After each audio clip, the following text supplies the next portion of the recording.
ආයුබෝවන් සුවේවා සූදසරක් සුවේවා. බොබ් මාලි කියලා තියෙනවා සෑම මිනිසෙකුටම Tamanගේ ඉරණම තීරණය කරන්න අයිතියක් ඇත කියලා. සෑම මිනිසෙකුටම Tamanගේ ඉරණම තීරණය කරන්න අයිතියක් ඇත කියලා බොබ් මාලි කියලා තියෙනවා. හැබැයි අනුන්ගේ ඉරණම තීරණය කරන්න අපිට අයිතියක් නැහැ. මටත් දිනෝෂයටත් බෑ අපේ පවුලේ ඉරණම තීරණය කරන්න. මටත් දිනෝෂයටත් බෑ අපි ළඟ ඉන්න අයගේ ඉරණම තීරණය කරන්න. Tamanගේ ඉරණම තීරණය කරන්න Tamanට හැකියාව තිබුණට අනිත් අයගේ ඉරණම තීරණය කරන්න Tamanට බැරි නිසාම සෞඛ්‍ය මාර්ග උපදේශ දැඩිව පිළිපදින්නට සිද්ධ වෙනවා. අපි ඊයේ දවසේදී කතා බහට ලක් වුණා. දැන් පෙරේද 111ක් දැන් අද 118ක් බවට පත් වෙලා තිනවා. එන්න මරණ සංඛ්‍යාව ගැනයි අපි මේ කියන්නේ. එහෙම නැතුව අපි මේ කතා කරන්නේ රෝගීන්ගේ බෝවීම හෝ රෝගීන්ගේ වැඩිවීම නෙවෙයි. එතකොට එහෙනම් රටක් විදිහට අපි බයේද ජීවත් වෙන්නට ඕන නැත්නම් මොකක්ද අපි කරන්නට ඕන? ඉදිරි ක්‍රියාමාර්ග කොහොමද අපි ගන්න ඕන කියන එක පිළිබඳව සහ අද දවසේදී කැබිනට් තීරණ දැනුම් දීම ඇතුළු තවත් කරුණු ගණනාවක් පුවත්පත් වලින් කතා බහ කරන්න සූදානම්. හැමදාම වගේ අපි සූදානම් වෙනවා අද දවසේදීත් උත්සාහ කරන්න ජෙනරාල් ෂයුද් සිල්වා මැතිතුමාව සම්බන්ධ කරගන්න. එහෙම වුණොත් සංචාරණ සීමාවල් සහ අනිකුත් දේවල් සම්බන්ධයෙන් තුමගේ කටහඬින් මහගන්නට පුළුවන්. ඊයේ දවසේදී නිකුත් කරපු නිවේදන අප සතුව තියෙනවා. දිනුෂ බුද්ධික කතාව පටන් ගනිද්දී කිව්වා අපිට අපේ ඉරණම තීන්දුව කරන්න පුළුවන් වගේම ඒ කියන්නේ අපේ ඉරණමේ තීන්දුවකාරය අපි වගේම අනිත් කෙනාගේ ඉරණමේ තීන්දුවකාරය අපිට නොවිය යුතුයි කියලා. දැන් බුද්ධික මේ වසංගත තත්ත්වය ලෝකයට කොහොමද බලපාලා තියෙන්නේ? දූපත්වලට එක ආකාරයකින් බලපාලා තිනවා. ඒ ආකාරයෙන්ම මහද්වීප වලට බලපාලා තිනවා. කාන්තාර වලට එක ආකාරයකින් බලපාලා තිනවා. ඒ අන්දමින්ම අයිස් සහිත ග්ලැසියර් සහිත ප්‍රදේශ වලට බලපාලා තිනවා. දුප්පත් රටවල් වලට එක ආකාරයකින් බලපාලා තිනවා. ඒ ආකාරයෙන් පොහොසත් රටවල් වලට බලපාලා තිනවා.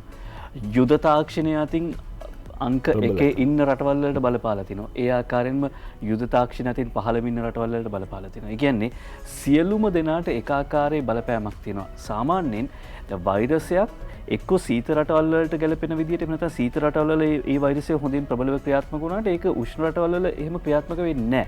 ඒත් උෂ්ණ රටවල් වල හොඳට ක්‍රියාත්මක වෙන වෛරසය සීත රටවල් වලදී අක්‍රිය වෙනවා, මැරෙනවා. එහෙම නැහැ. ඒ කියන්නේ මේක ප්‍රජාතන්ත්‍රවාදී වෛරසයක්.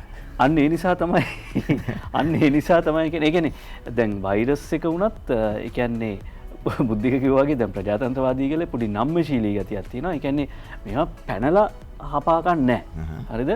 ඒ කියන්නේ දැන් අපිට ඕන නම් තමයි මේ මෙතන ස්පර්ශ කළා නාය මේ නිකන් මේ දවස්වල නිකන් නාය ඇස් අත ගෑවෙනවා. එපා කියනවනේ. එපා කියන නිසාම නිකන් අත ගෑවෙනවා. කියන්නේ මේ වෛරසයේ ස්වභාවය ඒක. එතකොට දැන් බුද්ධික හැමදෙනාම අපිනුත් අහන්නේ අපි කල්පනා කරන්නේ ලොක්ඩවුන් කරයිද ලොක්ඩවුන් එකකට යයිද බුද්ධික වගේ අපිට ඒ පිළිබඳව දැනගන්න පුළුවන්. දැන් මේ වෙනකොට මොකද්ද කියන්නේ සෞඛ්‍ය බලධාරීන් ආණ්ඩුව මොකද්ද කියන්නේ?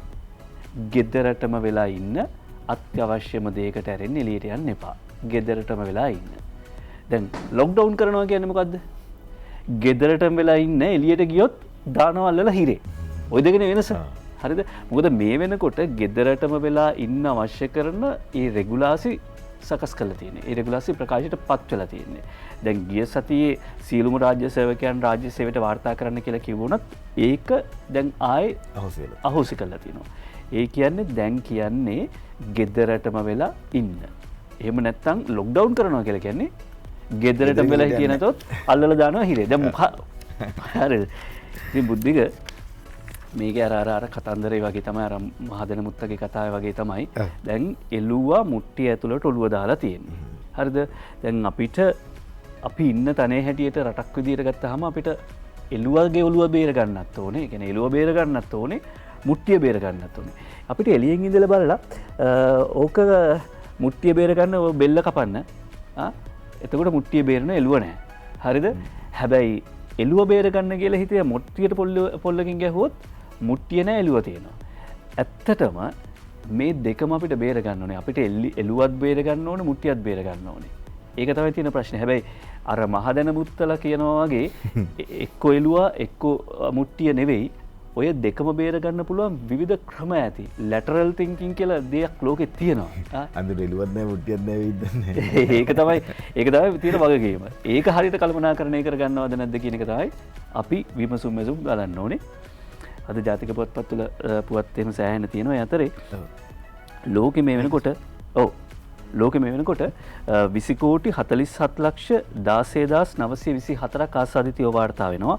ඊයේ දවසට විතර 5,99,707ක්. ඇමරිකා එක්සත් ජනපදයෙන් 1,266ක් වාර්තා වෙනවා.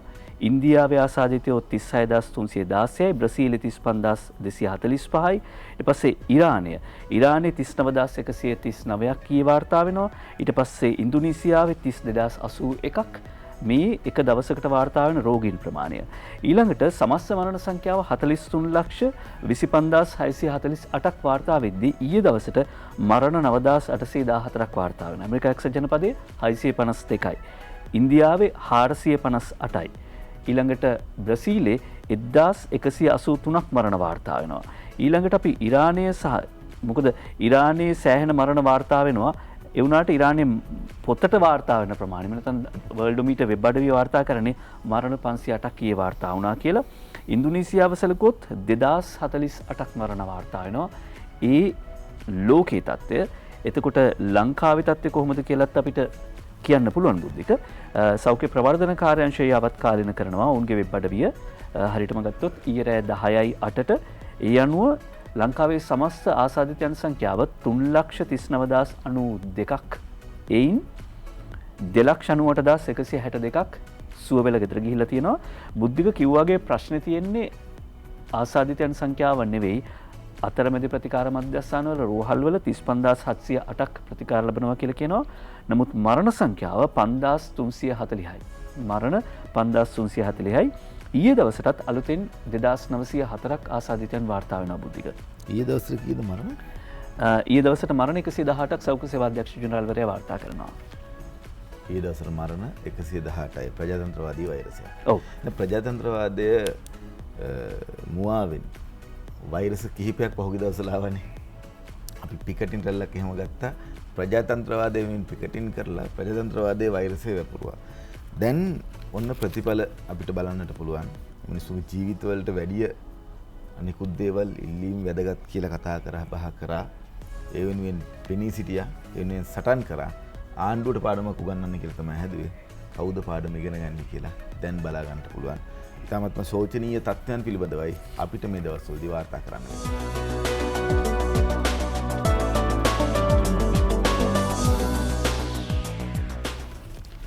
අද සූදානම් පත්තරමේන්තුවේ ප්‍රධාන පුවත්පත්වල මුල් පුවත් ගැන කතා බහ කරන්න මුලින්ම දිවයින පුවත්පත. දිවයින පුවත්පත වාර්තා කරනවා මගුල් වලට උපරිම 50යි. මගුලට 50යි එන්නට පුළුවන්. පරතරය, මුවාවරණ, දෑත් පැළඳීම, දෑත් සැඳීම ඔබේ ආරක්ෂාව පිළිබඳව තහවුරු කරගන්නට අත්‍යවශ්‍යම කාරණාව බව පැහැදිලි කරමින් නව සෞඛ්‍ය රෙගුලාසි පනවලා තියෙනවා. මගුල් වලට උපරිම 50යි. එන්නත් දෙකම ගත්තු 23 දෙනෙකුත් මිය ගිහිල්ලා තියෙනවා. මරණ තව තවත් වැඩි වෙයි කියලා PHI සංගමය කියනවා. සති 3කට රට අගුළු දමන්න පුළුවන්ද කියලා විශේෂඥ වෛද්‍යවරු සෞඛ්‍ය අංශ වලින් රජයෙන් ඉල්ලනවා කියන කාරණාවත් අද සඳහන් කරලා තිනවා. සමන් ගමගේ වාර්තා කරනවා රට තුල පවතින උග්‍ර වසංගත තත්ත්වය හමුවේ ඊයේ කියන්නේ 10 වෙනිදා මධ්‍යම රාත්‍රියේ සිට විවාහ උත්සව සඳහා සහභාගී විය හැකි උපරිම සංඛ්‍යාව යලි පුද්ගලයන් 50කට සීමා කිරීමට රජයේ පියවර ගන්න ලැබුවා කියලා අද දිවයින පුවත්පත වාර්තා කරනවා. ඒ වගේම අද ලංකාදීපේ වාර්තා කරනවා අජන්ත කුමාර අගලකඩගේ ප්‍රධාන සිරස්තලයේ සහිත වාර්තාව. ඒ කියපු රෙගුලාසිය අනුව පළාත් සංචරණ සීමා යලිත් ක්‍රියාත්මකයි කියලා අද ලංකාදීප පුවත්පත වාර්තා කරනවා. පළාත් සංචරණ තහනම යලිත් මංගල උත්සවවලට 50ක සීමාවක් නව මාර්ගෝපදේශ නිකුත් වෙයි. යුද හමුදාපති ජෙනරාල් ශවින්ද්‍ර සිල් මහත්මයා සඳහන් කළා කියලා කියනවා. පළාත් සංචරණ සීමා තහනම යලිත් ක්‍රියාත්මක වන බව.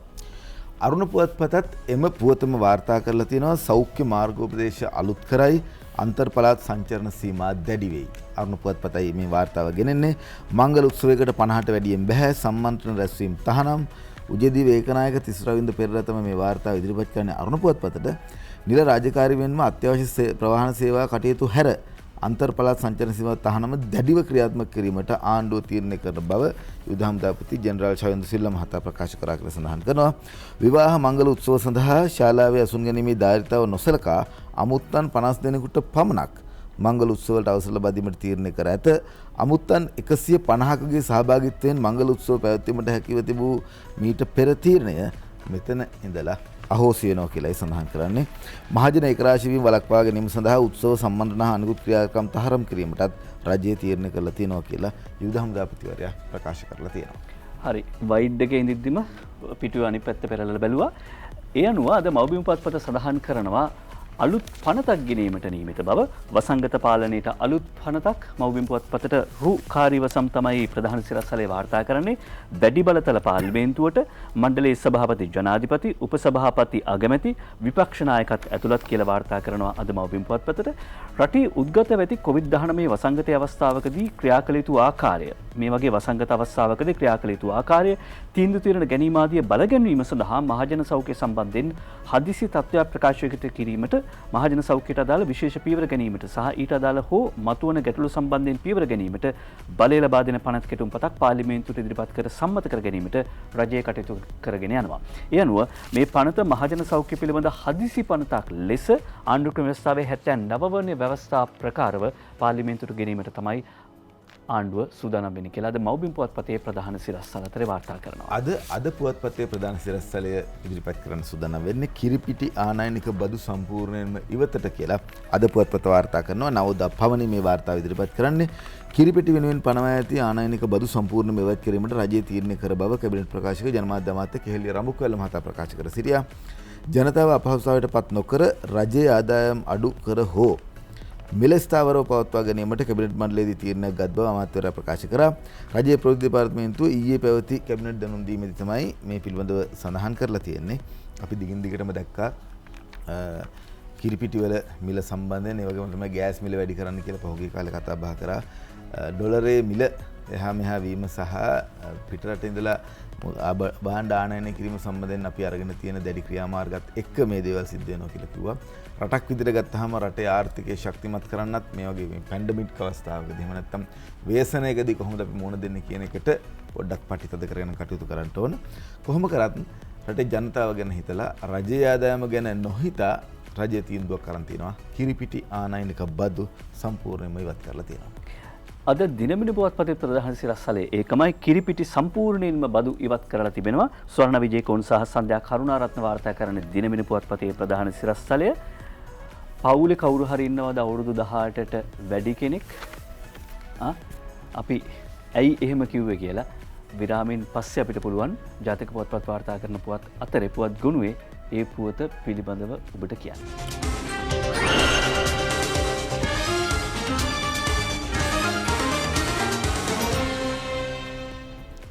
අපි නැවතත් රට දකින්න පිටු අතර පත්තරමේන්තුව සමග දිනෝෂ අපි හැමදාම උදේට නෙස්ටමෝල්ට් ෆස්ට් කප් සිතුවිල්ල අරගෙන යනවා.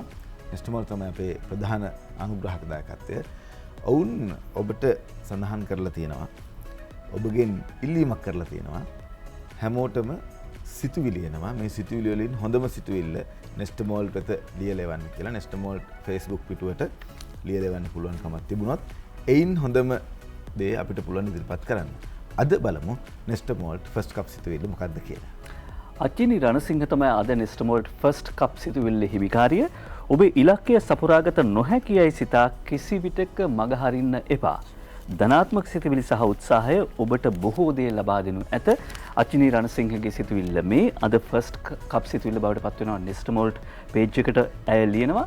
ඔබේ ඉලක්කය සපුරාගත නොහැකියයි සිතා කිසි විටක මඟ නතර නොවන්න. ධනාත්මක සිතුවිලි සහ උත්සාහය ඔබට බොහෝ දේ ලබා දෙනු ඇත. අචිනි රණසිංහගේ සිතුවිල්ල ෆස්ට් කප් සිතුවිල්ල අද ඒ වගේම හෙට දවසේදී නෙස්ටමෝල්ට් ෆස්ට් කප් සිතුවිල්ල ඔබේ සිතුවිල්ල බවට පත්වෙවි. ලියන්න ඔබේ සිතුවිල්ල සටහන් කරන්න නෙස්ටමෝල්ට් පේජ් එකේ. ඒ නෙස්ටමෝල් ගැන කතාව. ඊට පස්සේ දැන් ජාතික පුවත්පත් වල වාර්තා වන ප්‍රධාන පුවත් දිහා බැලුවම ඇස් උඩ යන පුවත් තියෙනවා. කඳුළු වෙන පුවත් තියෙනවා. අපි පටන් ගමු ලංකාදීප පුවත්පතෙන් නිමන්ති රණසිංහ වාර්තා කරනවා පාස්කු ඉරිදා ප්‍රහාරයට සියලු වියදම් වැල්ලම්පිටියේ තඹකම් හලෙන්. නඩුව නිමවනතුරු රිචාඩ් රිමාන්ඩ්. පාස්කු ඉරිදා ප්‍රහාරය සම්බන්ධයෙන් වූ සියලු වියදම් දරා ඇත්තේ සිනමන් බ්‍රෑන්ඩ් බෝම්බකරුගේ තඹ කර්මාන්ත ශාලාවට ඇත් කොලොසියම් සමාගමේ ආදායමෙන් බව විමර්ශන වලින් හෙළි වී ඇතැයි අපරාධ පරීක්ෂණ දෙපාර්තමේන්තුව කොළඹ කොටු මහේස්ත්‍රාත් අධිකරණයේදී ප්‍රියන්ත එළියනගේ මහතා ඉදිරියේ ඊයේ කරුණු වාර්තා කළ සිටියා. මට පොඩි ගැටලුවක් තියෙනවා ඊටු ටික කියන්න කලින්. ඔව්. දැන් ඔය තඹකම් හලේ හිටපු පුතයි තව පුතෙකුයි ඒ දෙන්නගේම තාත්තද අර ජනතා විමුක්ති පෙරමුණේ ජාතික ලැස්තියෙන් ඊබ්‍රහිම් සොහොයුරන්ගේ තාත්තා තමයි ඒ. එතකොට ඒක නැවතවතාවක් මේ මොහොතේ මතක් කරගන්න ඕනේ. හරියටම කියන්න කලින්. හරිද?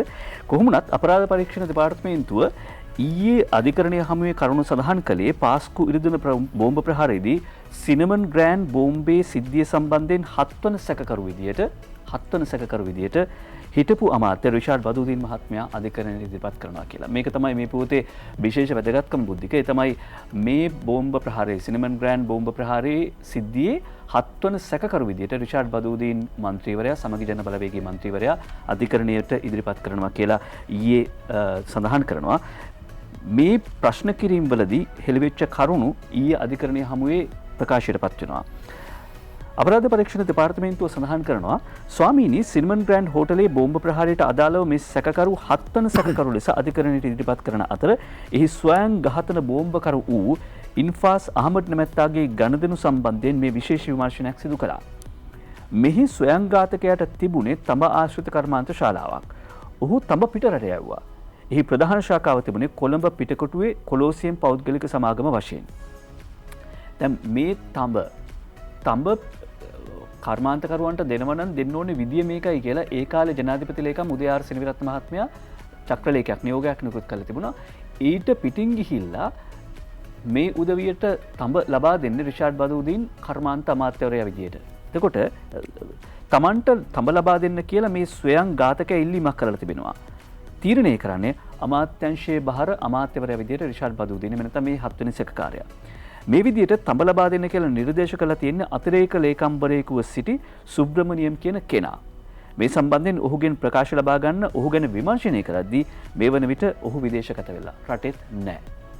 දැන් කොමුණත් අධිකරණයෙන් ඉල්ලා සිටිනවා මේ විමර්ශන කටයුතු අවසන් වනතුරු රිෂාඩ් බදූදීන් මන්ත්‍රීවරයා රඳවා තබා ගන්න රිමාන්ඩ් කරන්න අධිකරණයෙන් අවසර ඉල්ලනවා. ඒ අවසර ලැබෙනවා. ඒ අනුව නඩුව නිමවනතුරු රිෂාඩ් රිමාන්ඩ් කියලා වාර්තා කරනවා අද ලංකාදීප පුවත්පත. මේක ලංකාදීප පුවත්පතේ මේ වාර්තාව ඉදිරිපත් කරන්නේ. ලංකාදීප පුවත්පත තමයි පැහැදිලිව වාර්තාව ඉදිරිපත් කරලා තියෙන එක. අංක 1 රිෂාඩ් බදූදීන් නැමැතිවරයාගේ හිටපු ඇමතිවරයාගේ සම්බන්ධයෙන් වෙනද නම් මරාගෙන මැරෙන බෝම්බකරුවන් කියලා කිව්වේ. ඔව්. දැන් අලුත් වචනයක් එකට ඇවිල්ලා තිනවා. ස්වයං ඝාතන ස්වයං ඝාතන වෙන්න පුළුවන් ඝාතක වෙන්න පුළුවන්. ස්වයං ඝාතන කිව්වොත් එහෙම තමන්ගේ පැත්තට ස්වයං ඝාතක කිව්වොත් හැමෝම මරා දමන.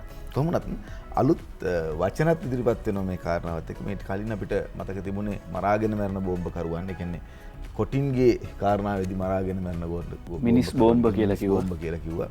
දැන් ඒක ස්වයං ඝාතක බවට පත් වෙලා තියෙනවා. ඔව්. අද මව්බිම් පුවත්පතට වාර්තා කරනවා හංසි නානායක්කාර පාස්කු ප්‍රහාර නඩුවට ත්‍රිපුද්ගල මහාධිකරණ විනිසුරු මඩුල්ලක් සැකකරුවන්ට එරෙහිව චෝදනා 23270ක් දිනපතා නඩුව විභාගයට ගන්නයි නීතිපති සංජය රාජරත්න මහත්මයා අගවිනිසුරුගෙන් ඉල්ලයි කියලා සමාවෙන දිනපතා නඩුව විභාගයට ගන්නයි නීතිපති අගවිනිසුරුගෙන් ඉල්ලයි කියලා සඳහන් කරනවා. සංජය රාජරත්න මහත්මයා අගවිනිසුරුතුමාගෙන් ඉල්ලීමක් කරනවා පාස්කු ප්‍රහාර නඩුවලට ත්‍රිපුද්ගල මහාධිකරණ විනිසුරු මඩුල්ලක් පත් කරනවා. ඒ අනුව සැකකරුවන්ට චෝදනා 23270ක් මේ නඩුව දිනපතා අහල ඉවර කරන්න කියලා තමයි නීතිපතිතුමා ඉල්ලීමක් කරන්නේ. ඒ අතරේ පාස්කුදා ප්‍රහාරය සම්බන්ධයෙන් කාදිනල් හිම්පාණන් වහන්සේට ඇමති අනුකමිටුවෙන් ලිපියක් යවා තිබෙනවා. එහි ලේකම් නීතිඥ හරිගුප්තා රෝහණ දිර මහත්මයා ලිපියක් මගින් කාදිනල්තුමාව දැනුවත් කරලා තියෙනවා. දැනට තියෙන විමර්ශන තත්ත්වය සහ විශේෂයෙන්ම මේ විදියට අධිකරණය මගින් ක්‍රියාත්මක කරන්න යන වැඩපිළිවෙල ත්‍රිපුද්ගල මහාධිකරණ විනිසුරු මඩුල්ලක් හමුවේ චෝදනා 23270ක් හරිගුප්ත රෝහණ දිර මහත්මයා සඳහන් කරන කාරණාව අද ලංකාදීප පුවත්පත සඳහන් කරනවා. සැකකරුවන්ට එරෙහිව චෝදනා 23270ක් ගොනු කරලා තියෙනවා කියලා කාදිනල් හිමිපාණන් වහන්සේව දැනුවත් කරලා තියෙනවා. අද ලංකාදීප පුවත්පත වාර්තා කරන්නේ. අද දිවයින පුවත්පතේ වාර්තාව අසාද් සාලිගේ පෙත්සම සලකා බැලීමෙන් විනිසුරුවරයෙක් ඉවත් වේ. අසාද් සාලිගේ පෙත්සම සලකා බැලීමෙන් විනිසුරුවරයෙක් ඉවත් වේ කියලා අබේනායක තමයි වාර්තා කරන්නේ. AJA අබේනායක දිවයින පුවත්පතට බස්නාහිර පළාතේ හිටපු ආණ්ඩුකාර අසාද් සාලි මහතා විසින් ගොනු කර ඇති මූලික අයිතිවාසිකම් පෙත්සම සලකා බැලීමේ කටයුතු වලින් පෞද්ගලික හේතුවක් නිසා MA නවාස් මහතා විවෘත අධිකරණ හමුවේ ඊයේ ප්‍රකාශ කරා මම මේ නඩුව අහන එකෙන් ඉවත් වෙනවා කියලා. ඒක පෞද්ගලික හේතුවක් කියලා කිව්වා. නවාස් මහත්මයා තමයි මෙහෙම අයින් වෙන්නේ. ඒ සම්බන්ධයෙන් වැඩිදුරටත් සඳහන් කරලා තියෙනවා. අපරාධ පරීක්ෂණ දෙපාර්තමේන්තුව විසින් ත්‍රස්තවාදී වැළැක්වීමේ පන්තියනත අත්අඩංගුවටගෙන රඳවාගෙන සිටින තමා නිදහස් කිරීමට නියෝග කරන ලෙස ඉල්ලා අසත් සාලි මහතා ගොනු කර තිබූ මූලික අයිතිවාසිකම් පෙත්සම මුරුදු ප්‍රනාන්දු එස් තුරේරාජා හා AHMD නවාස් යන විනිසුරු මණ්ඩල ඉදිරියේදී තමයි කැඳවනු ලැබුවේ. මෙහිදී පෙත්සම්කරුට එරෙහිව නීතිපතිවරයා විසින් කොළඹ මහාධිකරණ නැමුවේ අධිචෝදනා ගොනු කරන ලැබූ නඩුව පවරාදී ඇති බව පෙන්වමින් නියෝජ්‍ය සොලිසිටර් ජෙනරාල් දිලීප් පීරිස් මහතා කරුණු දැක්වූ අතර එම පෙත්සම සලකා බැලීමේදී 27 වනදා කැඳවීමටත් විනිසුරු මණ්ඩල තීරණය කරලා තියෙනවා. මෙයින් ඉල්ලා අස් වෙලා තියෙනවා AHMD නවාස් කියන විනිසුරුවරයා පෞද්ගලික කාරණාවක් මට පවුලේ ඒව අහන්න බෑ වගේ මේ පවුලේ කෙනෙක් නෙවෙයි හැබැයි පෞද්ගලික කාරණාවක් මත ඉල්ලා අසුනා කියලා තමයි සඳහන් කරන්නේ දෙවෙනි පුවත්පත. අපි කොරෝනා සම්බන්ධ පුවත්වලට අවධානය යොමු කරමු. මරණ සංඛ්‍යාව වාර්තා වෙනවා වැඩි වශයෙන්, ආසාදිතයන් වැඩි වශයෙන් වාර්තා වෙනවා. එතකොට එන්නත විදගෙන වැඩක් තියනවාද කියලා සමහර විට කෙනෙක් ප්‍රශ්න කරන්න පුළුවන්. මොකද මේ එන්නත් වැඩපිළිවෙල ආරම්භ කරන වෙලාවේදී, එන්නත් කරණය ආරම්භ වෙච්ච වෙලාවේදී විවිධ මතවාද පැතිරෙව්ව සමාජ මාධ්‍යවල. ඒ කියන්නේ මේ එන්නතෙන් ව්‍යාකූලතා ඇති වෙනවා, සංකූලතා ඇති වෙනවා. මේවා චීනෙන් ගේන්නේ විවිධ කතා පැතිරෙව්වා. ඒක සමහරට දේශපාලනික අදහසින් ඒ දේ කළා වෙන්නට පුළුවන්. හැබැයි ඒකේ ප්‍රතිඵල විඳින්නේ සමාජයක්. ඒ මුලින් ඇති කරපු බය, හුඹස් බිය නිසා සමාජයක් පීඩාවට පත් වෙනවා. මොකද මාත්‍රා දෙකම ගත්ත අයගෙන් මියගිය 23ක් විතරයි. ඒ අයත් විවිධ සංකූලතා නිදන්ගත රෝග තිබිච්ච අය. මියගිය 60ට වැඩි අයගෙන් 80%ක්ම එන්නත අරගෙන නැහැ. සෞඛ්‍ය සේවා අධ්‍යක්ෂ ජෙනරාල් අසේල ගුණවර්ධන මහත්මයා කරන හෙළිදරව්ව අනාවරණය අද මව්බිම් පුවත්පත ඇතුළු ජාතික පුවත්පත් සියල්ල වාර්තා කර සිටිනවා. මොකද මේ කාරණාව පිළිබඳව විශේෂයෙන් අවධානය යොමු කරන්න ඕනේ වැඩිහිටි ජනතාව. කොවිඩ් තෙවන රැල්ලෙන් පසු කොවිඩ් එන්නත් මාත්‍රා දෙකම ගත් පුද්ගලයන් 20 දෙනෙකු මිය ගොස් ඇති බව 23 දෙනෙකු මිය ගොස් ඇති බව සෞඛ්‍ය සේවා අධ්‍යක්ෂ ජෙනරාල් වෛද්‍ය අසේල ගුණවර්ධන මහත්මයා සඳහන් කරනවා. සෞඛ්‍ය සේවා අධ්‍යක්ෂ ජෙනරාල්වරයා සඳහන් කරන ආකාරයට කොවිඩ් තෙවන රැල්ලෙන් පසුව එන්නත ලබාගත් පිරිසෙන් එක් මාත්‍රාවක් ලබාගත් පුද්ගලයන් 177 දෙනෙක් මිය ගිහිල්ලා තියෙනවා. ඊළඟට පුද්ගලයන් 23 දෙනෙක් මිය ගිහිල්ලා තිනවා. ඔවුන් මාත්‍රා දෙකම අරගෙන තිනවා. එක මාත්‍රාවක් අරගත්ත 117යි දැනට මැරිලා තියෙන්නේ. හරිද? මාත්‍රා දෙකම ගත්ත 23යි මැරිලා තියෙන්නේ. මෙසේ මියගොස් ඇති අයගෙන් බොහෝ පිරිසක් විවිධ වූ නිදන්ගත රෝගාබාධ වලින් පෙළෙන පුද්ගලයන් බවද සෞඛ්‍ය සේවා අධ්‍යක්ෂ ජෙනරාල්වරයා සඳහන් කරනවා. ඒ වගේම බුද්ධික එන්නත ගත්තත් මුඛ ආවරණය, මුහුණු ආවරණය අනිවාර්යයි කියලා විශේෂඥ වෛද්‍ය ප්‍රසන්න ගුණසේන මහත්මයා කරන ප්‍රකාශය උපතිස්සේ පෙරේරා අද වාර්තා කරනවා මව්බිම පුවත්පතටම. ඒ අනුව එතුමා කියනවා අපි දැනගත යුතු වැදගත් කාරණයක් තියෙනවා. ඒ තමයි එන්නත දීපු පමණින් ඔබට ප්‍රතිශක්තිය ලැබෙන්නේ නැහැ. පළමු මාත්‍රාව ගන්න ඕන, දෙවන මාත්‍රාවත් ගන්න ඕන. ඒකත් අරන් තව සති දෙකක් විතර ගියාට පස්සේ ප්‍රතිශක්තිය හැදෙන්නේ. එතකොට අපි දන්නවා මේ වන විට වයස අවුරුදු 30ට වැඩි ලංකාවේ සියලුම අයගෙන් 96%කට පළමු මාත්‍රාව ලබා දීලා තිබෙනවා. ඒ වුණාට දෙවන මාත්‍රාව තවම ලබා දීලා තියෙන්නේ 25% වෙනි සංඛ්‍යාවකට විතරයි. මේ අනුව මේ මාසය තුලදී ඉතිරි පිරිසටත් දෙවන මාත්‍රාව ලබා දෙන්න තියෙනවා. එහෙමනම් මේ වෛරසයට අප ගොදුරු වුණොත් ඒ අවස්ථාවේදීම අපට මේ රෝගය හැදෙන්න පුළුවන්. හොඳම දේ තමයි එන්නතේ මාත්‍රා දෙකම අරගෙන සති දෙකක් තුනක් ගියාට පස්සේ තමයි එන්නතේ ප්‍රතිශක්තිය ඇති වෙන්නේ කියන කාරණාව ඔළුවට ගන්න එක. එහෙම කියද්දි ඔව් අද අන්තිමට ඔව් සෞඛ්‍ය අංශ දුන් උපදෙස් නොතකීමෙන් රට අනතුරේ කියලා වසන්ත සමරසිංහ ජනතා විමුක්ති පෙරමුණේ නියෝජිතයා සඳහන් කරනවා. සෞඛ්‍ය අංශ දීපු උපදෙස් පිළින් නොපැද්ද නිසා රටම අනතුරේ කියලා. බුද්ධික මේ ඩෙල්ටා ගැන කතා කරන්න හැදුවේ දිනෝෂ්‍ය දැන්. ඔව් ඩෙල්ටා වේගයෙන් පැතිරෙන නිසා විශේෂඥ වෛද්‍යවරුන්ගේ සංගමය කියනවා ඉක්මනින්ම සංචරණ සීමා දාන්න ඕනේ කියලා. මේ ලොක්ඩවුන් එකකට යන්න කියන කාරණාව නෙවෙයි. සංචරණ සීමා දාන්න ඕනේ කියලා කියනවා. ඩෙල්ටා පැතිරීම තුළ ශ්‍රී ලංකාවෙනුත් නව කොවිඩ් ප්‍රවේදයක් බිහිවීමේ හැකියාවක් තියෙනවා. ශ්‍රී ලංකා වෛද්‍ය සංගමය අවධාරණය කරයි කියලා සඳහන් කරනවා. විශේෂඥ වෛද්‍යවරුන්ගේ සංගමය ප්‍රකාශ කරනවා ඩෙල්ටා ප්‍රභේද ඉතා වේගෙන් පැතිරෙන නිසා කඩිනමින් සංචරණ සීමා පැනීමට කටයුතු කළ යුතු බව එන්නත් දෙකම ලබා දී ජනගහන ඉලක්ක කරා ළඟාවීමට තවත් මාස දෙකක් පමණ යයි කියලාත් විශ්වාස කරනවා. ඒක නිසා පුළුවන් තරම් ඉක්මනට අඩුම ගානේ සති දෙක කාල සීමාවකදීවත් සංචරණ සීමා දැඩිව දමන්නට ඕන කියන කාරණාව තමයි විශේෂඥ වෛද්‍යවරුන්ගේ සංගමය ප්‍රකාශ කරලා තියෙන්නේ. ඩෙල්ටා පැතිරීම තුළ ශ්‍රී ලංකාවෙනුත් නව කොවිඩ් ප්‍රභේදයක් බිහි වෙන්න පුළුවන් කියලා ශ්‍රී ලංකා වෛද්‍ය සංගමය අවධාරණය කරනවා කියලා අද පුවත්පත වාර්තා කරනවා.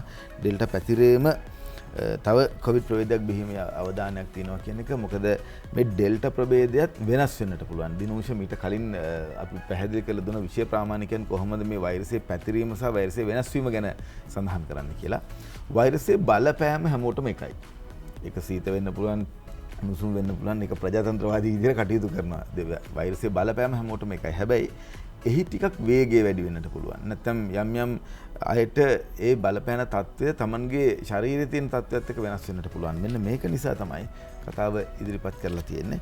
අද ශ්‍රී ලංකා වෛද්‍ය සංගමයේ ප්‍රධාන වශයෙන් ප්‍රකාශ කරලා තියෙනවා ඩෙල්ටා වෛරසයත් නැවත වතාවක් වෙනස් වෙන්න පුළුවන්. ඒක නිසා පුළුවන් තරම් ඉක්මනට අපි සංචරණ සීමා පනවගෙන හෝ මෙය පාලනය කිරීමට කටයුතු කළ යුතුයි කියලා. හැබැයි ශිරාන් රණසිංහද දිනමිනි පුවත්පතට වාර්තා කරන බුද්ධික ව්‍යාපාරික ප්‍රජාව රජයෙන් ඉල්ලනවා රට සම්පූර්ණයෙන්ම වහන්න එපා කියලා. අපි 2019 පාස්කු ප්‍රහාරයේ ඉඳලම වැටිලා ඉන්නේ.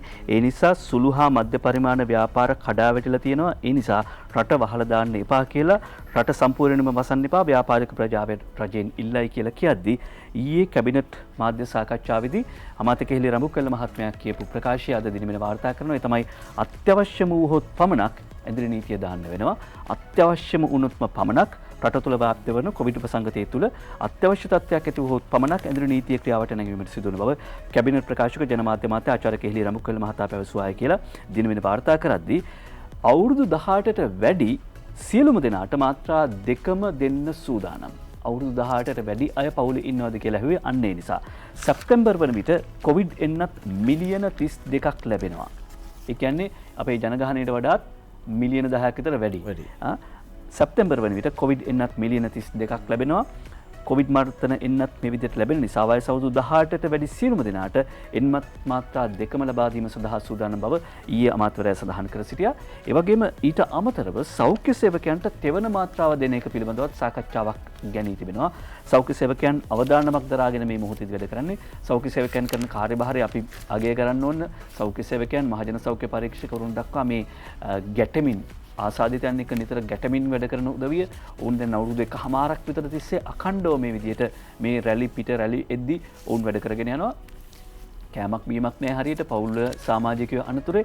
එහෙම තියෙද්දී සෞඛ්‍ය සේවකයන්ට තෙවන මාත්‍රාවක් කියන්නේ තෙවන මාත්‍රාවට කියන්නේ බූස්ට් එක කියලා කියන්නේ තෙවන මාත්‍රාව ලබා දීම සඳහා සාකච්ඡා කරමින් පවතින බව අද දිනමින පුවත්පත වාර්තා කරනවා. ඊයේ විශේෂඥ දීපල් පෙරේර මහත්මයා හම්බෙච්ච වෙලාවෙත් අපිට ප්‍රකාශ කළ හිටියා අවුරුදු 1කමාරක් විතර එක දිගට මහන්සි වෙන කාරණාවත් එක්ක සියලුම සෞඛ්‍ය සේවකයන්ට ගොඩක් වෙහෙසයි ගොඩක් මහන්සි. හැබැයි ඔවුන් මේක අතෑරලා නැහැ.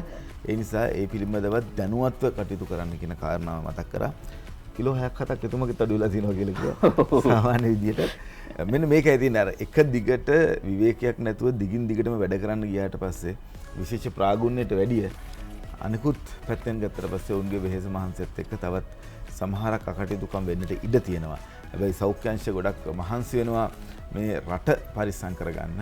ඒ වගේම තමයි අපි ආරක්ෂක අංශ ගැන මතක් කරන්න ඕන. අනිත් සියලුම නිලදරුවන් පිළිබඳව මතක් කරන්න ඕන.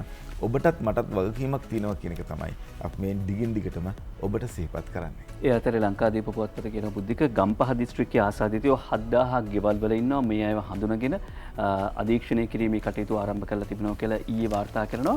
ඒ වගේම බසේ අසුන උඩ කතක් මිය ගිහින් අද ලංකාදීපෙන්ම වාර්තා වෙන තවත් පුවතක් බසේ අසුනෝඩ කතක් මිය ගිහිලා බණ්ඩාරගම බිමල් ශාමන් ජයසිංහයි ලංකාදීපයට වාර්තා කරන්නේ හොරණ සිට පානදුර දක්වා ධාවනය වෙමින් තිබූ බස් රථයක අසුන්ගෙන සිටි කාන්තාවක් ඊයේ හවස හිටි හැටියේ මිය ගොස් තිබෙනවා කියලා පානදුර දක්න පොලිසිය කියනවා.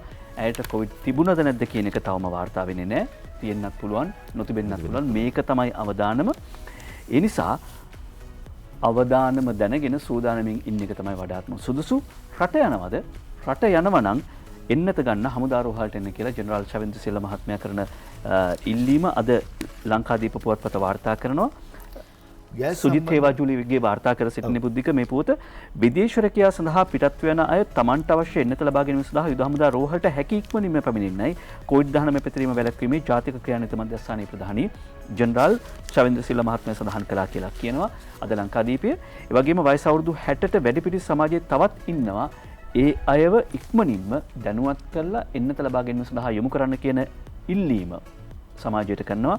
විවිධ මතිමතාන්තර නිසා සමහරුන් එන්නත් නොගන්නා තත්ත්වයක් පෙනෙන්නට ඇතැයි පැවසු ශවෙන්ද්‍ර සිල්වා මහතා තමන්ගේ ජීවිතය සමග සෙල්ලම් නොකර එන්නත හැකි ඉක්මනින්ම ලබා ගන්නා ලෙස ඔවුන්ට දැනුම් දෙන ලෙස කියා සිටියා. එන්නත ලෝකෙ ගොඩක් රටවල් වල මිනිස්සුන්ට සල්ලි දීලවත් ගන්න විදියක් නැහැ.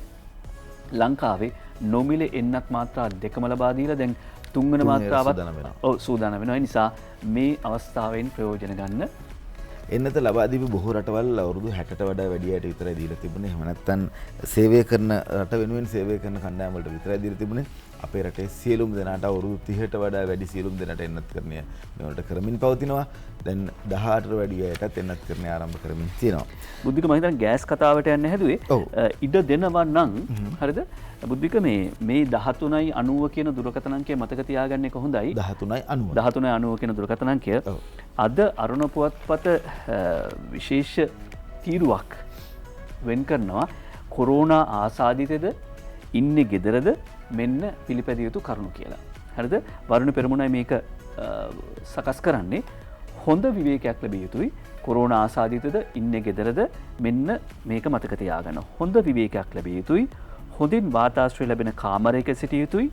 පෝෂ්‍යදායී ආහාර ලබා ගත යුතුයි. හොඳින් ජලය සහ දියර වර්ග පානය කළ යුතුයි. කන්න බොන්න අමාරුයි කියලා කියනවා. නමුත් කන බොන එක කියන්නේ පෝෂ්‍යදායී ආහාර වේලක් ගන්න එක, හොඳින් ජලය සහ දියර වර්ග පානය කරන එක වැදගත්. වෙනත් රෝග සඳහා කියන්නේ දියවැඩියාව, අදිරුධිර පීඩනය වැනි ලබා ගන්නා රෝග සඳහා ඖෂධ ගන්නවා නම් අඛණ්ඩව ඒවා අඛණ්ඩව ලබා ගන්න ඕනේ. වෙනත් විශේෂිත ඖෂධ කොවිඩ් සඳහා ලබා ගන්න එපා. අහවලා කිව්වා කියලා Facebook එකේ තිබුණ කියලා ගන්න එපා.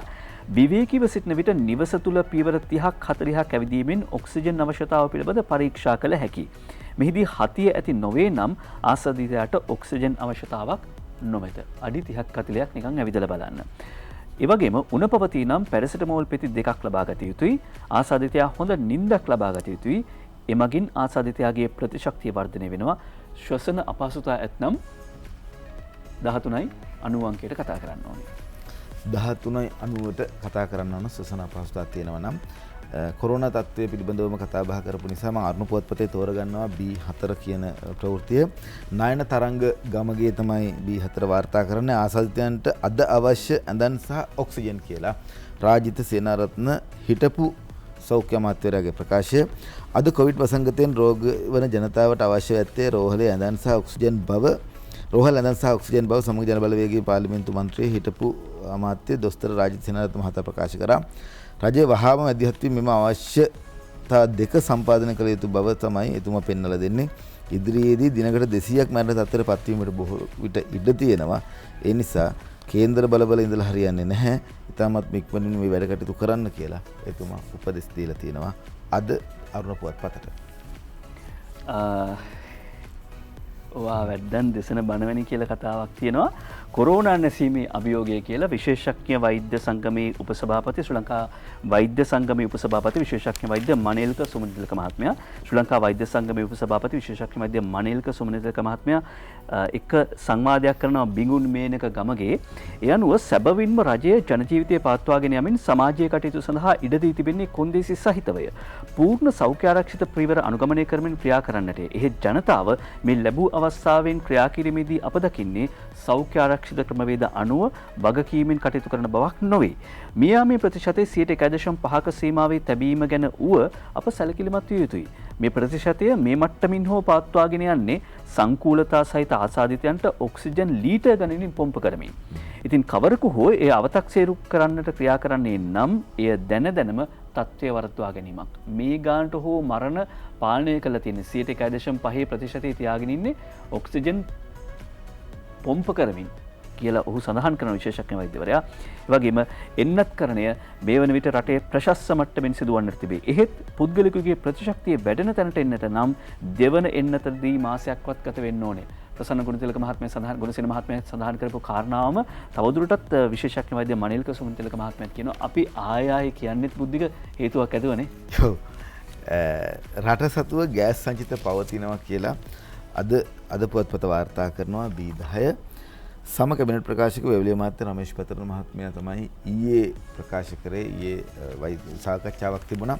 මේ සාකච්ඡාවේදී වෛද්‍ය රමේෂ් පතරණ මහත්මයාගේ ප්‍රකාශය සම කැබිනට් ප්‍රකාශකවරුන් ඊයේ දවසේදී රට වැසීම සහ ඇඳිරි නීතිය පනවන්නට කිසිම බලාපොරොත්තුවක් නැහැ කියන කාරණාව මාත්‍රා දෙකම ලබා දෙනවා කියන කාරණාව විපක්ෂය මොන දේ කිව්වත් අපි රට වෙනුවෙන් වැඩ කටයුතු කරනවා කියන එකත් එන්නත් කරන වේගවත්ම අපේ රට කියන එකත් කතා කරලා තිබුණා. ගෑස් මේ රටේ තියෙනවා කිසි ගැටලුවක් වෙන්නේ නැහැ. ඒ පිළිබඳව තමයි සඳහන් කරන්නේ. සම කැබිනට් ප්‍රකාශක වෛද්‍ය රමේෂ් පතරණ මැතිතුමන් රට සතුව ගෑස් සංචිත පවතින බව කැබිනට් ප්‍රකාශකවරයා ප්‍රකාශ කරා. එක් සමාගමක් විසින් තම ව්‍යාපාර බංකොලොත් බව පැවසීම හේතුවෙන් ජනතාව අනවශ්‍ය ලෙස කලබලයට පත්ව ඇති බවද මහතා ප්‍රකාශ කරා කියලා අද සඳහන් කරලා තිනවා අරුණ පුවත්පතේ රට සතුව අද පුවත්පතේ අද රට සතුව ගෑස් පවතිනවා කියලා. සීනි ලංකාවට අවශ්‍ය ප්‍රමාණයටත් වඩා විශාල ප්‍රමාණයක් තියෙනවා. දැනට රට සතුව මාස 3කට අවශ්‍ය සංචිත තියෙනවා. මොකද සීනි වලට බඩු අඩු කරාට පස්සේ විශාල ප්‍රමාණයක් රටට සීනි ආනයනය කරා. ඒ නිසා සීනි හිඟයක් ඇති වීමට කිසිදු හේතුවක් නැහැ. මේ ගැන අපි පාරිභෝගික ආරක්ෂණ අධිකාරියට දැනුවත් කරලා තියෙනවා. ඒ කියන්නේ දැන් ගෑස් අඩු වෙනවද, සීනි අඩු වෙනවද, හාල් අඩු වෙනවද, මෙන්න මේ වගේ යම් තැන්වලදී කතා කරමු. මේ අඩු වෙනවා කියලා කියන්නේ ප්‍රමාණයෙන් අඩු වෙනවා කියන එක නෙමෙයි. ජනතාවගේ බලාපොරොත්තුව තියෙන්නේ මිලෙන් අඩු වෙනවා කියන එක. ගෑස් වල හිඟයක් සම්බන්ධයෙන් කතා බහ කරනවා. අපි දැක්ක පහුගිය දිනවලදී ජනමාධ්‍ය ඔස්සේත් පෝලිම් වල හිටියා. නිල් පාට ගෑස් සිලින්ඩර් පෝලිම තියලා තියෙනවා. කහ පාට ගෑස් සිලින්ඩර් කොහෙවත් ඇත්තෙත් නැහැ. අදටත් නැහැ. මේක තමයි ඇත්ත කතාව. නමුත් රමේෂ් පතරණ අමාත්‍යවරයා කියනවා රට ඇතුළේ මේවා තියෙනවා. ඉක්මනින්ම බෙදාහරින්න කටයුතු කරනවා. නිල් පාට ගෑස් සිලින්ඩර් නම් ඕන තරම් තියෙනවා. කහ පාට එකක්වත් නැහැ. ඒ වෙනුවෙනුත් ක්‍රියාමාර්ගයක් ගන්නවා කියන එක තමයි ඉදිරිපත් කරලා තියෙන තොරතුරු අනුව. සිලින්ඩර තියෙනවා ගෑස් නෑ. ඒක තමයි ප්‍රශ්නේ. ඒ අතරේ ඊයේ ගුරු විදුහල්පති වැටුප් විෂමතාව විසඳන්න රජය අවංකව මැදිහත් වෙනවා කියලා දීර්ඝ පැහැදිලි කිරීමක් කළා කැබිනට් ප්‍රකාශක ජනමාධ්‍ය අමාත්‍ය කේලි රඹුක්වැල්ල මහත්මයා. ස්වර්ණ විජේකෝන් සහ සන්දා කරුණාරත්න එක අද දිනමින පුවත්පතට වාර්තා කරනවා. දැන් ගුරුවරුන්ගේ වර්ජනය ගැන විවිධ කෝණවලින් Facebook වල යන දේවල් වලින් අපි බුද්ධික ප්‍රවෘත්තියක මුල් කොටස විතරයි අපි ටක් ගාලා පික් කරන්නේ. ටක් ගාලා ගන්නෙ. ඒ වගේම Facebook එකේ අර යටින් යන එක සහ ඒකට එන කමෙන්ට්ස් තමයි අපි වැඩිපුරම මාතෘකා කියලා හිතන්නේ. ඊයේ කේලි රඹුක්වැල්ල මහත්මයා කරපු පැහැදිලි කිරීම දිනමින පුවත්පත විස්තරයතු වාර්තා කරනවා. මෙන්න සිද්ධිය ඔබ ඉස්සරහා තියෙනවා තීන්දුව කරන්න. 1994 දී පත්වෙච්ච ආණ්ඩුව ඒකේ අධ්‍යාපන මැතිවරයා හිටපු ආචාර්ය රිචඩ් පතිරණ මහත්මයා ගුරු සේවය පිහිටුවලා ඒ කාලේ ගුරුවරු ගත්ත වැටුප හරියට 10 ගුණයකට ආසන්න ප්‍රමාණය නිකන් රුපියල් 2-3000 ගත්ත උදවිය රුපියල් 35000 විතර වගේ ගන්න පුළුවන් මට්ටමට වැටුප් වැඩි කළා. ඒ 94. ඊට පස්සේ 97 සමස්ත රාජ්‍ය සේවයේ සම්බන්ධයෙන්ම BC පෙරේරා කියලා වැටුප් කොමිෂන් සභා නිර්දේශයක් ආවා. ඒ නිර්දේශවලදී 94 දී ගුරු විදුහල්පතිවරුන්ට විශාල වැටුප් වැඩිවීමක් කරපු නිසා 97 මේ BC පෙරේරා වාර්තාවේදී ගුරු විදුහල්පතිවරුන්ට ඒ වැටුප් විෂමතාව ඉවත් කරන එක කල් තිබ්බා. ඒ කල් තැබීම තමයි අර බුද්ධිකත් විතර කියන වගේ අවුරුදු 24ක් තිස්සේ මේක දිගට ආවා කියලා. ඒ අනුව ඒ පසුබිම සමග ඇති වූ තත්ත්වය මත 1997න් පසු බලයටපත් වූ කිසිම රජයක් මේ සම්බන්ධයෙන් අවධානය යොමු කළේ නැහැ. 2016 දී පමණ ශ්‍රී ලංකා පොදු ජන පෙරමුණ පිහිටපු වෙලාවේ අපේ වෘත්තීය සමිතිය නියෝජනය කළ වසන්තා හඳරපාංකුඩ මහත්මිය ඇතුළු පිරිසක් දවල් රෑ මහන්සි වෙලා මේ වැඩපිළිවෙලට අවතීර්ණ වෙනවා. ඒ අවතීර්ණ වෙන්නෙම BC පෙරේරා වාර්තාවෙන් සිදු අසාධාරණය අවුරුදු 20 ගණනකට පසුව හෝ නියත වශයෙන්ම නිවැරදි කළ යුතුයි කියන ස්ථාවරය මත. එනිසා ශ්‍රී ලංකා පොදු ජන පෙරමුණේ ජ්‍යෙෂ්ඨ සමාජිකයෙක් ලෙස මම නිතර ඒ පක්ෂ කටයුතු වලට සහභාගී වෙච්ච කෙනෙක් විදිහට මේ ශ්‍රී ලංකා පොදු ජන පෙරමුණට සම්බන්ධ වෘත්තීය සමිති කරපු ගුරු වෘත්තීය සමිති කරපු අරගලයට ඒ මැදිහත් වීමට ඔවුන්ට ඒ ක්‍රෙඩිට් එක දෙන්න ඕන කියලා මෙතුමා කියනවා. මේක ප්‍රතිඵලයක් විදිහට ඉතිහාසයේ පළමු වතාවට මැතිවරණ ප්‍රකාශනයකට එම යෝජනාව ඇතුළත් වෙනවා. ගුරු විදුහල්පතිවරුන්ගේ වැටුප් විෂමතාව ඉවත් කිරීමේ යෝජනාව මුල්ම වතාවට කැබිනට් මුල්ම වතාවට මැතිවරණ ප්‍රකාශයකට එනවා. ස්වභාවික දැක්මට එනවා. ඒ අනුව ජනාධිපති ගෝඨාභය රාජපක්ෂ මහත්මයා සෑම අවස්ථාවකම ප්‍රකාශ කළේ මාගේ පරමාර්ථය කිහිප දෙනෙකු සතුටු කිරීම නොව අප විසින් දීර්ඝව අධ්‍යයනය කිරීමෙන් පසුව නිර්මාණය කරන ලද සෞභාග්‍ය දැක්ම ප්‍රතිපත්ති ප්‍රකාශයේ යථාර්ථයක් බවට පත් කිරීම බව. ඒ අනුව ආණ්ඩුව පත් වුණාට පස්සේ කැබිනට් පත්‍රිකාවක් දැම්ම ඩලස් සලහ පෙරමුණ හිටපු අධ්‍යාපන මැතිවරයා ඉන්න කාලේ මේ ක්‍රමවේදය ක්‍රියාත්මක කරමින් ආවා. හැබැයි රට මේ වෙනකොට වෙනත් අර්බුදයකට මුහුණ දීලා තියෙනවා. ඒ උනත් ගුරු විදුහල්පති වැටුප් විෂමතාව විසඳන්න අවංකවම රජය මැදිහත් වෙනවා කියලා ඊ අමාත්‍යවරයා සඳහන් කළා. ඒ වගේම මේ පිළිබඳව වාර්තාවේදී දැන් බුද්ධිගාව තියෙන වෘත්තීය සමිතිය මොකද කියන්නේ කියලා. ඔව් වෘත්තීය සමිතිය කියන කතාවක් තියෙනවා. ඊට කලින් මම කියන්නම් දැන් ගුරු විදුහල්පතිවරු ගැටළු වලට රාජ්‍ය සේවයේ අනිකුත් සේවාවන්ටද සාධාරණ කිට්ටු වෙන විදිහට විසඳුමක් දෙනවා කියලා අමාත්‍ය ජී.එල්. පීරිස් මහාචාර්යවරයාගේ ප්‍රකාශය අද දිවයින පුවත්පත වාර්තා කරනවා. දිවයින පුවත්පතේ වාර්තාවට අනුව ගුරු විදුහල්පති ගැටලුවට රාජ්‍ය සේවයේ අනිකුත් සේවාවන්ටද සාධාරණ කිට්ටු වෙන විදිහට තමයි අපි විසඳුම් ඉදිරිපත් කරන්න කියලා මහාචාර්ය ජී.එල්. පීරිස් අමාත්‍යවරයා කියනවා. දිවයින පුවත්පතේ මේ වාර්තාව දළ සලහප්පෙරුම අමාත්‍යවරයා අධ්‍යාපන අමාත්‍යවරයා විදිහට ඉන්න කාලේ කියන්නේ ගෝඨාභය රාජපක්ෂ ආණ්ඩුව ආපු ගමන් ජනාධිපතිතුමා විසින් දළ සලහප්පෙරුම එතුමා තමයි මුලින්ම පත් කරේ අධ්‍යාපන අමාත්‍යවරයා විදිහට. මුලින්ම කැබිනට් එක 2016යිනේ. මේ අධ්‍යාපන අමාත්‍යවරයා සුබෝධනී කමිටුවක් කියලා කමිටුවක් පත් කරලා අධ්‍යාපනයට අවශ්‍ය විදිහට අධ්‍යාපනයේ සියලුම නිලධාරීන්ට ගුරුවරුන්ට අනිකුත් කණ්ඩායම් වලට අවශ්‍ය විදිහට වැටුප් වාර්තාවක් ඉදිරිපත් කළා වැටුප් කොමිසමට ලබා දෙන්න තමයි කටයුතු කරේ. දැන් අද දවසේදී පෙරේදා තිබිච්ච කැබිනට් එකත් එක්ක රජය තීරණය කරලා තියෙනවා දළ සලහප්පෙරුම අමාත්‍යවරයාගේ සභාපතිත්වයෙන් යුත් කණ්ඩායමක්. ඒ කණ්ඩායමේ සභාපතිතුමා දළ සලහප්පෙරුම එතුමා මහින්ද අමරවීර ශ්‍රී ලංකා නිදහස් පක්ෂය නියෝජනය කරමින් මහින්ද අමරවීර අමාත්‍යවරයා ඉන්නවා. ඒ වගේම තමයි විමල් වීරවංශ අමාත්‍යවරයා ඉන්නවා. සමගි ජන බලවේගය නියෝජනය කරමින් සමාවෙන්න ජාතික නිදහස් පෙරමුණ නියෝජනය කරමින් ඒ වගේම තමයි ප්‍රසන්න රණතුංග අමාත්‍යවරයා ඉන්නවා.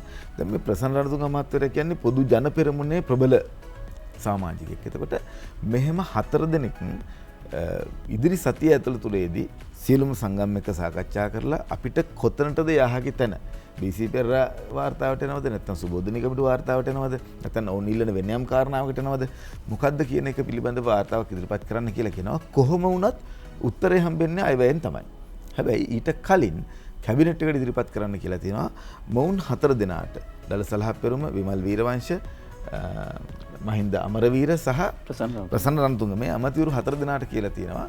දැනට අධ්‍යාපන අමාත්‍යවරයා වශයෙන් ඉන්න ජී.එල්. පීරිස් අමාත්‍යවරයාත් මුදල් අමාත්‍ය බැසිල් රාජපක්ෂ අමාත්‍යවරයාත් එක්ක එකතු වෙලා මේ කාරණාව සිද්ධ කරන්න කියලා අරුන් අර කණ්ඩායමට හැකියාව ලැබෙවි තොරතුරු ඉදිරිපත් කරන්න මොකද්ද තමන් ගන්න යෝජනාව කියලා ඒ අයට පුළුවන් අධ්‍යාපන අමාත්‍යවරයා සහ මුදල් අමාත්‍යවරයාත් එක්ක එකතු වෙලා යෝජනාව ඉදිරිපත් කරන්න. මේක තමයි තත්ත්වය. අද මහාචාර්ය ජී.එල්. පීරිස් අමාත්‍යවරයා කියලා තියෙනවා සාධාරණ විසඳුම ඉටු විය යුත්තේ ගුරුවරුන්ට විතරක් නෙවෙයි ලංකාවේ සියලුම රාජ්‍ය සේවකයන්ට කියන එක තමයි එතුමා ප්‍රකාශ කරන්නේ. ඒත් එක්කම වෘත්තීය සමිති මේ පිළිබඳව කතා බහ කරනවා. අරුණ පුවත්පත මේ වාර්තාව ඉදිරිපත් කරනවා. ගැටළු වලට විසඳුම් දෙනතුරු වර්ජන ක්‍රියාවලිය අවසන් කරන්නේ නැහැ. මෙහෙම තමයි වෘත්තීය සමිති කියන්නේ. ලංකා ගුරු සංගමේ ප්‍රධාන ලේකම් වෘත්තීය සමිති හතිවට්ටලා අරගලය නතර කරන්න හදන්න එපා කියලා මහින්ද ජයසිංහ ප්‍රකාශ කරනවා. අනු කමිටු වලට ටියුෂන් දෙන්න සූදානම් යලේවෙල පඤ්ඤාසේකර හිමියන් ප්‍රකාශ කරනවා මේ ගුරු සංගම් කියන කාරණාව. හැබැයි ගුරු සංගමුත් දිනුෂ්‍ය අපි හැමතිස්සෙම කියන්න ඕන කොයි වෙලාවකවත් ගුරු සංගම් කියන්න උත්සාහ කරේ නැහැ අපිට සල්ලි දැන් ඕන කියලා. මුදල් දැන් ඕන කියලා කියන උන්ටත් ඕන කම තියෙන මොකද්ද මෙතනින් ලැබෙන විසඳුම කියන එක. නමුත් මේ වෙලාවේ මේ කරන වැඩේ සාධාරණද කියන එක තමයි අපිට අහන්න තියෙන්නේ. දැන් ගුරු සංගම් කිව්වම ඊයේ වසන්තා හඳපාංගොඩ මහත්මිය කර ප්‍රකාශයක් ගැනත් අවධානය යොමු වෙන්න ඕනේ. දැන් එතුමිය කියනවා මේ ගුරු සංගම් වල ඉස්සරහින් ඉඳලා සටන් කරන උදවිය ඇත්තටම ගුරු විදුහල්පතිවරුන්ගේ වැටුප් විෂමතා විසඳන්න ඔවුන්ගේ ඇත්තට වුණාවක් තියනවද කියලා ප්‍රශ්න කරනවා. මොකද මේ සටන් කරන සමහර උදවිය ගුරුවරු කියලා කිව්වට එක්කෝ ජනසවිය පත්වී. නැත්නම් විවිධ පාඨමාලා කරලා ගුරුපත්වීම් ලබාගත් උදවිය මේ අතර ඉන්නවා. එතකොට උපාධිධාරී ගුරුවරුන්ට ඊට පස්සේ පුහුණු ගුරුවරුන්ට මේ ආදී විදියට විධිමත් ක්‍රමවේදයකට අනුව වැටුප් වැඩි කිරීම සඳහා එහෙනම් වැටුප් විෂමතා ඉවත් කිරීම සඳහා යෝජනා ගෙනාවම මේ පාරට බැහැලා සටන් කරන අර ජනසවිය පත්වීම් ගත්ත සමහර වෘත්තීය සමිති නායකයෝ ගුරුවරු විදියට පෙනී ඉන්න ඒ වගේම එහෙම නැත්නම් අර විවිධ පාඨමාලා කරලා ආපු විදියට ඔවුන් ඊට පස්සේ අර තමන්ගේ එමත තමන්ගේ ගොඩ වැඩි කර ගැනීමේ සටන කරන නිරත වෙනවා. ඒ නිසා මේ ගැටලුව ඇත්තටම මේ වෘත්තීය සටන් මේ ගොල්ලෝ කරන විදිහට මේක විසඳන්න බෑ. ඊට වඩා මැදිහත්ව මේ ගැන කල්පනා කරන්න පුළුල්ව කල්පනා කරන්න ඕනේ. දැන් ගුරු බවතුන්ටත් මේ ගැටලුව තේරෙන්න පටන් අරගෙන තියෙනවා. ඔවුන්ව පාවිච්චි වෙනව නේද? උන්න කොතෙන්ටද මේ ගෙනියන්නේ කියලා. දිනුෂා අනිත් එක තමයි දැන් ගුරුවරයෙක් කියලා කිව්වහම ගුරුවරයෙක් කියන්නේ අධ්‍යාපනඥයෙක්.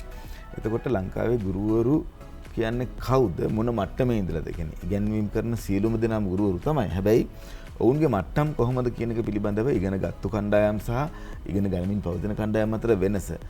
උපාධියක් අනිවාර්යයෙන්ම තිබිය යුතුයි ගුරුවරයෙක් වුණාන් පස්සේ මේ තියෙන වැටුප් තල වලට යන්න නම්. එහෙම නැත්නම් මේ බලාපොරොත්තු වෙන වැටුප් තල වලට යන්න හම්බෙන්නේ නැහැ. අපේ සාධාරණයක් තියෙන ගුරුවරුන්ට වගේම අනිකුත් තියෙන වැටුප් තලත් එක්ක මේ සියල්ල සංසන්දනය කරන්න ඕන. ගුරුවරියක් හෝ ගුරුවරයෙක් වෙන්න නම් උපාධියක් තියෙන අධ්‍යාපනඥයෙක් විය යුතුයි කියන එක ඔය සුබෝධනී කමිටුව වාර්තාවෙන් පැහැදිලිව සඳහන් කරලා තිනවා. මම හෙට දවසේදී අරන් එන්නම්. මෙහිදී පැහැදිලි කරලා දෙනවා මේ අධ්‍යාපනඥයන්ට ලැබිය යුතු වරප්‍රසාද ලැබිය යුතුයි. ඒකෙන් කියන්නේ නැහැ අනිත් අයට මේව ලැබිය යුතු නැහැයි කියලා. ගුරුවරුන්ට විතරක් නෙවෙයි අනිකුත් සියලුම රාජ්‍ය ආයතනවල වැඩ කරන සියලුම දෙනාටත් මේ අවස්ථාව උදා විය යුතුයි කියලා සඳහන් කරනවා. ඒතකොට ඉතින් පෞද්ගලික අංශයටත් ඒ ගැන හිතන්න සිද්ධ වෙයි. ඒ අතරේ උදය ගම්මන්පිල අමාත්‍යවරයා කියනවා වසන්ත සමරසිංහ ජනතා විමුක්ති පෙරමුණේ නියෝජිතයා කිව්වා කෝ අපි ත්‍රිකුණාමලයේ තෙල් ටැංකිය විකුණන්න යනවා කියලා කැබිනට් පත්‍රිකාවක් දානවා කියලා කිව්වා. කෝ එහෙමනම් මේ කැබිනට් පත්‍රිකාව පෙන්වන්න කියලා අමති උදය ගම්මන්පිලගෙන් ජවිපේ වසන්තට අභියෝගයක් පුළුවන් නම් ත්‍රිකුණාමලයේ තෙල් ටැංකිය කැබිනට් පත්‍රිකාව ඉදිරිපත් කරන්න කියලා ඒ අභියෝගය කරනවා. ඒ විතරක් නෙවෙයි දැන් අතේ පැලවෙන බොරු කියලා කිව්වම බුද්ධික මෙරට කොවිඩ් තත්ත්වය ගැන කියන මහාචාර්ය මලික් පීරිස්ගේ ව්‍යාජ හඬපටයක් ගැන විමර්ශනය කරන බව පොලිස් මාධ්‍ය ප්‍රකාශක ජ්‍යෙෂ්ඨ නියෝජ්‍ය පොලිස්පති නීතිඥ අදිත් රෝහණ මහත්මිය සඳහන් කරනවා. ලෝක ප්‍රකට මහාචාර්යවරයා ශ්‍රී ලාංකික මහාචාර්ය මලික් පීරිස් මහත්මයා එතුමාගේ වොයිස් කට්ටයක් එතුමා කතා කරන විදිහට මේ ලංකාවේ බරපතල තත්ත්වයක් තියෙනවා කියලා නැවත වතාවක් සමාජයේ බිය ගන්නවන්න මේ විදිහට ව්‍යාජ හඬපටයක් පාවිච්චි කරලා තියෙනවා. ඒක ගැන පැමිණිල්ලක් ඇවිල්ලා තියෙනවා. ඒ හඬපටය ගැන ව්‍යාජ හඬපටය ගැන විමර්ශනයක් ආරම්භ කළ තියෙනවා පොලිසිය. සජිත් ප්‍රේමදාස විපක්ෂ නායකතුමාගේ ප්‍රකාශය අද අරුණ පුවත්පත වාර්තා කරලා තියෙනවා ගෑස් කිරිපිටි වගේම ආණ්ඩු හදන්නේ තෙල් පෝලි මුකුත් හදන්නද කියලා. අපිට මතකයි අපි නැව් වෙනකම් බලාගෙන හිටියත් තෙල් අරගෙන නැව් වලින් එනකම් බලන් හිටපු කාලයක් තිබුණා. ගෑස් කිරිපිටි පෝලිම් සමග ආණ්ඩුව සැරසෙන්නේ ඉන්ධන පෝලිමක්ද නිර්මාණය කිරීමටදයි විපක්ෂ නායක සජිත් ප්‍රේමදාස මහතා ජනතාවට අවශ්‍ය පාරිභෝගික ද්‍රව්‍ය වන ගෑස් සහ කිරිපිටි වල බරපතල හිඟයක් මේ වනට රට පුරා මතුව තිබෙනවා කියලාත් ඒ වගේම ඉදිරියේදී ඉන්ධන පිළිබඳවත් මෙහෙම ප්‍රශ්නයක් ඇති වෙන්න පුළුවන් කියන එකත් සඳහන් කරලා තිනවා. කොරෝනා ව්‍යසනයේ අන්ත පීඩාවට පත්වෙමින් තියෙන දැඩි දුෂ්කර ජීවිත ගත කරන ජනතාවට ආහාර ටිකක් වෙස ගැනීමට ගෑස් පවා නැති මේ වෙලාවේ කිරිපිටි අතිසුපෝගී භාණ්ඩය බවට පත් කරලා තියෙන ආණ්ඩුව පත් කරලා තියෙනවා. දරුවෙකුට කිරිපිටි හොයාගන්න විදියකුත් නැහැ කියන එක තමයි සඳහන් කරලා තියෙන්නේ. හැබැයි දැන් ඊයේ දවසේදී කැබිනට් ප්‍රකාශන දැනුම් දීමේදී කරා කිරිපිටි වල තියෙන ආනයනික මිල සම්පූර්ණයෙන් ඉවත් කරා කියලා. ඒ විතරක් නෙවෙයි ඉන්ධන වලටත් මේක බලපාන්න පුළුවන් කියලා තමයි සජිබ නායක සජිත් ප්‍රේමදාස මහත්මයා ප්‍රකාශ කරන්නේ. ඉන්ධන දේවල් තමයි නෙලා ගන්න වෙන්නේ නේ. ඉන්ධන දේවල් තමයි නෙලා ගන්න වෙන්නේ. ඉන්ධන ගැන කතා කරාම වෙන දෙයක්. ඒ අතරේ අද පොලාගේ ලියවිල්ලක් තියෙනවා දිනමින පුවත්පතට. පොලාගේ ලියවිල්ල අනුරුද්ධ පොල්කොටුව ලියන්නේ අද පොදු සතුරා වෙන කවුරුත් නෙවෙයි කොවිඩ් කියලා. මේ මොහොතේ රටෙහි අවශ්‍යතාව පළමුවත් දෙවනුවත් තෙවනුවත් කොවිඩ් සතුරා පරාජයට පත් කිරීම ඒ වෙනුවෙන් සුව විරෝධ රණ විරෝධ නැත්නම් රට විරුවන්ද කියා ભેද නොකර හැමගින්ම හැකියදායකත්වය ලබා ගත යුතුය. අද හැමතෙම ඇත්තේ එක පොදු සතුරෙක් ඒ කොවිඩ් සතුරා මේ සතුරා පරාජය කරන්නට කාගේත් පෞද්ගලික න්‍යායපත්‍ර පසෙක තැමිය යුතුයි කියලා පොලා ලියා ඇත. ඉන්දික පොල්කොටුවයි පොලාගේ ලියවිල්ල දිනමිනට වාර්තා කරන්නේ උපරිම සිල්ලර මිලට වඩා වැඩියෙන් භාණ්ඩ විකුණුවොත් ලක්ෂයක දඩයක් කියලා අමාත්‍ය බන්දුල ගුණවර්ධන මහත්මයාගේ ප්‍රකාශයත් අපි ඔබට මේ වෙලාවේ ඉදිරිපත් කරනවා. උපරිම සිල්ලර මිලට වඩා වැඩියෙන් භාණ්ඩ විකුණුවොත් දඩය ලක්ෂයයි කියලායි සඳහන් කරන්නේ. හරි කාටූන් කියවන්න විරාමයට යන්නත් ඕනේ. විරාමයට යද්දී නිකමට පෙන්නගෙන යන්නම්. හේරත්ගේ දඟයෝ ඔස්ට්‍රේලියාව මෙල්ල කරති කියලා අද මවබිම් පුවත්පත ක්‍රීඩා පුවත් අතරේ වාර්තා කරනවා. හේරත්ගේ දඟයෝ ඔස්ට්‍රේලියාව දමනය කරති. රංගන හේරත් පුහුණුකරුවා විදිහට දඟපන්දු පුහුණුකරුවා විදිහට බංග්ලාදේශ කණ්ඩායමට එකතු වුණා. ඒකෙන් පස්සේ ඔස්ට්‍රේලියාව දන නමන්න සිද්ධ වුණා බංග්ලාදේශයේ ඉස්සරහා ඒ රංගනගේ වැඩ හින්දා. අපි සූදානම් කාටූන් බලන්නත් එක්ක විරාමයක් ලබන්න.